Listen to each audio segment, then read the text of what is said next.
The institute of civil engineers and architects દ્વારા સતત 27માં સ્થાપત્ય એક્ઝિબિશનનું આયોજન કરવામાં આવ્યું છે।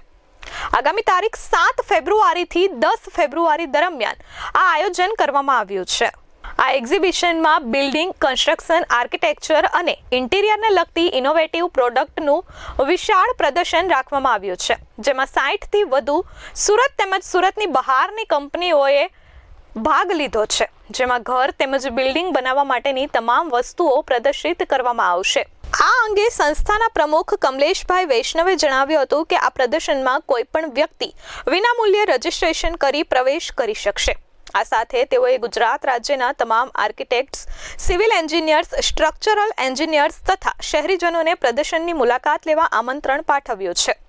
આ એક્ઝિબિશનનું ઉદ્ઘાટન કેન્દ્રીય મંત્રી CR પાટીલ, રાજ્યસભાના સાંસદ ગોવિંદભાઈ ધોળકિયા, સુરતના મેયર દક્ષેશભાઈ માવાણીના હસ્તે કરવામાં આવશે। આ એક્ઝિબિશનમાં વિદ્યાર્થીઓને સિલ્વર તથા ગોલ્ડ મેડલ એવોર્ડ કાર્યક્રમ પણ યોજાયો છે। આ સાથે મોટિવેશનલ સ્પીકર જય વસાવડા વક્તવ્ય આપવાના છે।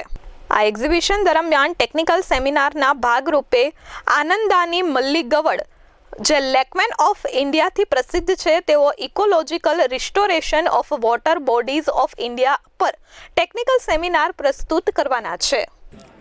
એન્જિનિયર કમલેશ વૈષ્ણવ, ICA પ્રેસિડેન્ટ। આ એક્ઝિબિશન જે છે સ્થાપત્ય, જેની લોકો આતુરતાથીને રાહ જોતા હોય છે, જે સુરતની અંદર, સુરત તો નહીં પણ સાઉથ ગુજરાત કહી શકાય તેવું સાઉથ ગુજરાતનું સતત સળંગ 27 વર્ષથી અમે 26 વર્ષથી કરે છે। આ 27મું વર્ષ છે અમારું, જેની અંદર શહેરની તેમજ શહેરની આજુબાજુની નાગરિકોના લાભ માટે, તેમની જાણકારી માટે અમે જે એક્ઝિબિશન કરવા પાછળનો હેતુ જે છે કે શહેરના નાગરિકો અને એમને નવું કંઈક જાણવા મળે, એક જ જગ્યાએથી ને એક જ પ્લેટફોર્મ પરથી ને તેમના ઘર જે બનાવતા હોય, તેમના સપનાનું ઘર જે આપણે કહી શકીએ તો તેમના દરેક પ્રોડક્ટની માહિતી અહીંયાથી ને એક જ પ્લેટફોર્મ પરથી ને મળી રહે, તે પાછળ તે હેતુથી અમે આ સ્થાપત્ય એક્ઝિબિશન કરીએ છીએ। જે સ્થાપત્ય એક્ઝિબિશન જે છે તે 7 ફેબ્રુઆરીથી 10 ફેબ્રુઆરી સુધી થવાનું છે। સમય એનો રહેશે સવારે 10થી સાંજના 8 વાગ્યા સુધી, જેમાં ફ્રી એન્ટ્રી, ફ્રી પાર્કિંગ લેવા અત્યાર સુધી કે અમે ક્યારેય પાર્કિંગનો ચાર્જિસ કે એન્ટ્રી ચાર્જિસ લીધેલો નથી।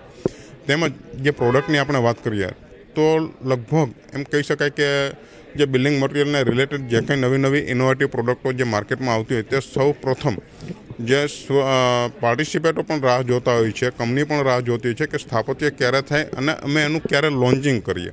તો એવી ઘણી નવી પ્રોડક્ટ છે જે આપ સર્વે લોકોને હું આમંત્રણ આપું છું કે તમે એમની વિઝિટ કરો તો તમને વધારે ખ્યાલ આવશે। તમને બ્રીફમાં આપી દઉં કે ઘણી નવી પ્રોડક્ટ જે છે તેમાં 16 ફૂટ પ્લસની હાઇટની વિન્ડો છે અને એ વિન્ડો 360 રોટેટ થઈ શકે તેવી છે। એ સિવાય જે એક ખાસ જે નવી પ્રોડક્ટ કહું તો મેક ઇન ઇન્ડિયાની, તો એમાં એક મેટલ ક્લેડિંગ છે, જે મેટલ ક્લેડિંગમાં ઇન્ડોર અને આઉટડોર બંને સાઈડ આપણે યુઝ કરી શકીએ, એ પણ 100% મેક ઇન ઇન્ડિયા છે। આ તો એક તમને જસ્ટ ખાલી બ્રીફ કરું છું, પણ એ સિવાયની પણ બહુ બધી કન્સ્ટ્રક્શન, બિલ્ડિંગ મટીરિયલ, ઇન્ટિરિયરને રિલેટેડ બહુ બધી પ્રોડક્ટો છે જે તમે નિહાળશો રૂબરૂ તો જ તમને વધારે ખ્યાલ આવશે અને સમજાશે। Bureau report S24 news, Surat.